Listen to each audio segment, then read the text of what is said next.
Merhaba ve hoş geldiniz.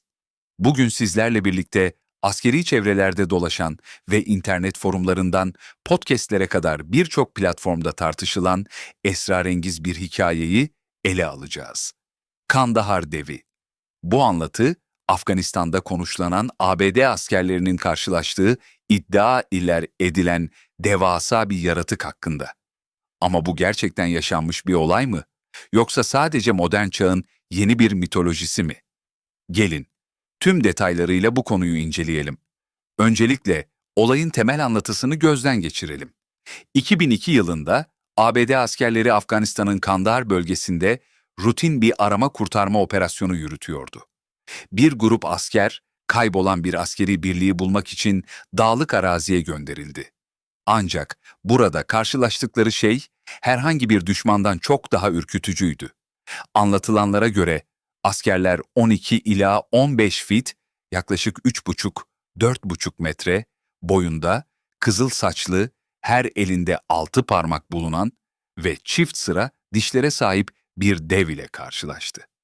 Bu dev sıradan bir yaratık değildi. Büyük bir mızrak taşıdığı ve son derece agresif olduğu söyleniyor.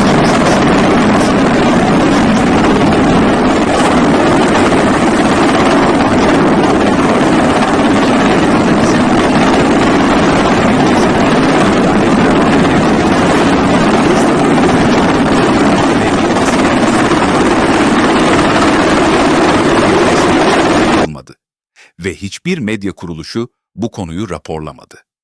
Burada birkaç önemli soru ortaya çıkıyor. Eğer böyle bir olay gerçekten yaşandıysa, neden resmi kayıtlarda hiçbir iz bulunmuyor? ABD hükümeti neden devin cesedini gizlemek istesin? Bu olayın tanıkları kimlerdi ve neden kimliklerini açıklamıyorlar? Şimdi, hikayenin nasıl ortaya çıktığını inceleyelim. Bu anlatı ilk olarak askeri forumlar ve paranormal içerikli internet sitelerinde yer aldı.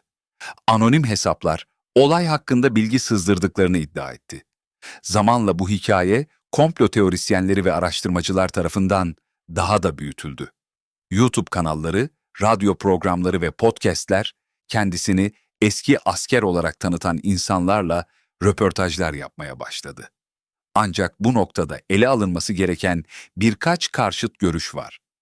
Öncelikle hikayeyi destekleyen hiçbir somut kanıt bulunmuyor. Olayın gerçekleştiğine dair ne bir video kaydı, ne bir fotoğraf, ne de fiziksel bir kalıntı sunulmuş durumda. Bu da hikayenin bir şehir efsanesi mi, yoksa kasıtlı olarak uydurulmuş bir dezenformasyon mu olduğu konusunda soru işaretleri yaratıyor. Öte yandan, kadim mitolojilerde devlerle ilgili benzer hikayeler bulunuyor.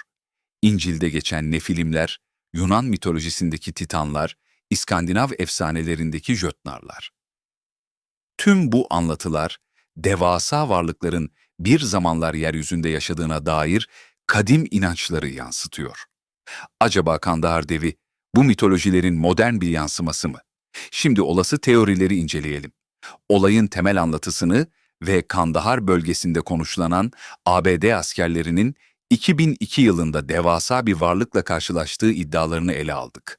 Şimdi ise bu olayın arkasındaki daha derin teorileri, olası bağlantıları ve hükümetlerin neden böyle bir olayı saklamak isteyebileceğini detaylıca tartışacağız. Resmi kayıtlar ve askeri tanıklıklar ABD ordusu ve Savunma Bakanlığı, Kandahar Devi hakkında hiçbir resmi açıklama yapmadı. Ancak bu olay hakkında bilgi sızdırdığını iddia eden kişiler var.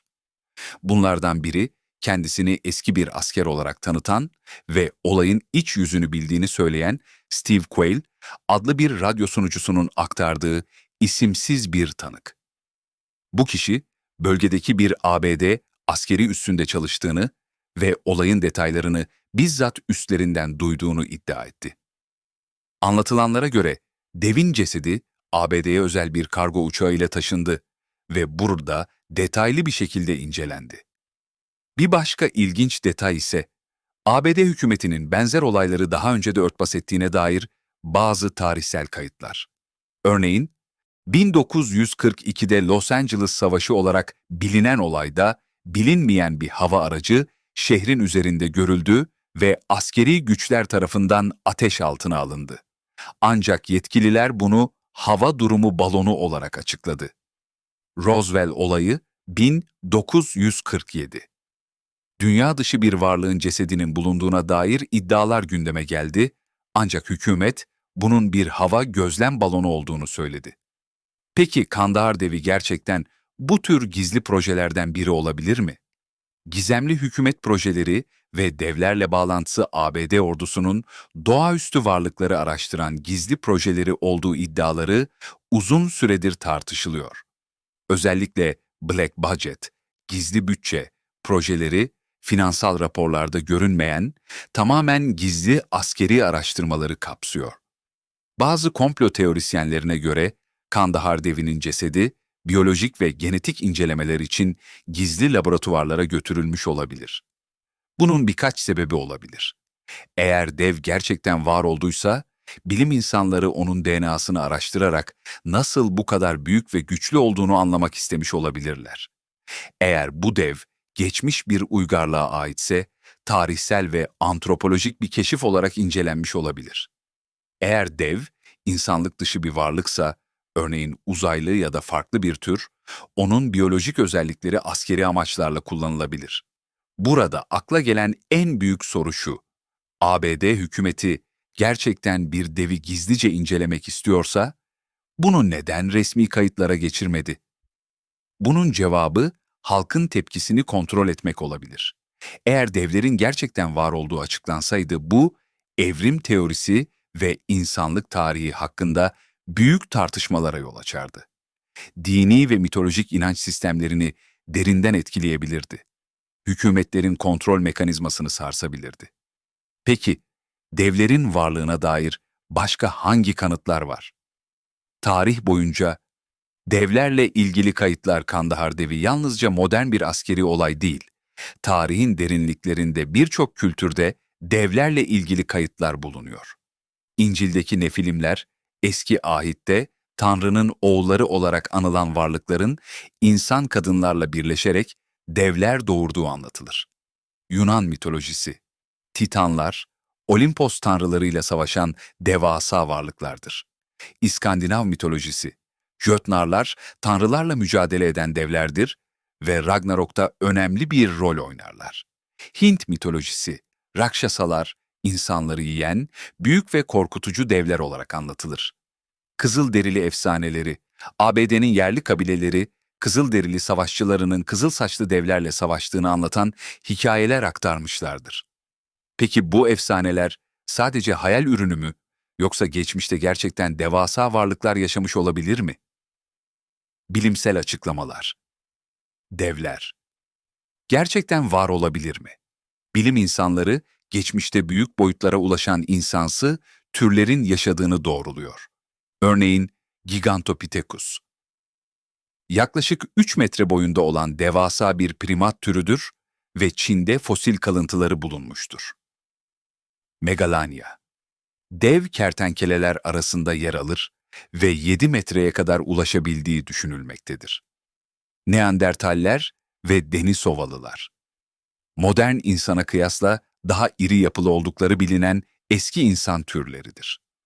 Ancak bu türlerin hiçbiri Kandahar Devi gibi 4 metreyi aşan yaratıklar değildir. Peki ya bilim insanlarının bilmediği bir tür varsa? Olası alternatif açıklamalar. Tüm bu teorilere rağmen Kandahar Devi hikayesi gerçek olmayabilir. Bunun birkaç sebebi var. Olayı anlatan tanıkların çoğu anonimdir. Hiçbir somut kanıt, fotoğraf, video, ceset sunulmamıştır. Askeri belgelerde bu tür bir operasyonun izi bulunmamaktadır. Hikayenin kaynağı genellikle komplo teorisi içerikli internet forumlarıdır. Bu nedenle bazı araştırmacılar Kandahar Devi'nin bir şehir efsanesi veya savaşın psikolojik etkilerinin bir sonucu olabileceğini düşünüyor. Ama şu soru hala geçerli. Eğer hikaye tamamen uydurma olsaydı neden bu kadar geniş bir kitleye yayıldı? Sonuç ve izleyiciye sorular, Kandahar Devi hakkında öğrendiğimiz bilgiler bizi birkaç temel noktaya getiriyor. Bu olay gerçekten yaşandı mı? Yoksa internetin yarattığı bir komplo teorisi mi? ABD hükümeti neden bu tür olayları gizlemek istesin? Tarih boyunca anlatılan dev efsaneleri gerçek olaylara mı dayanıyor? Siz ne düşünüyorsunuz? Kandahar Devi gerçek olabilir mi? Yoksa bu yalnızca internet çağının yeni bir şehir efsanesi mi? Düşüncelerinizi yorumlarda paylaşmayı unutmayın. Eğer bu tür gizemli konuları incelemeye devam etmemizi istiyorsanız kanala abone olup bildirim zilini açabilirsiniz.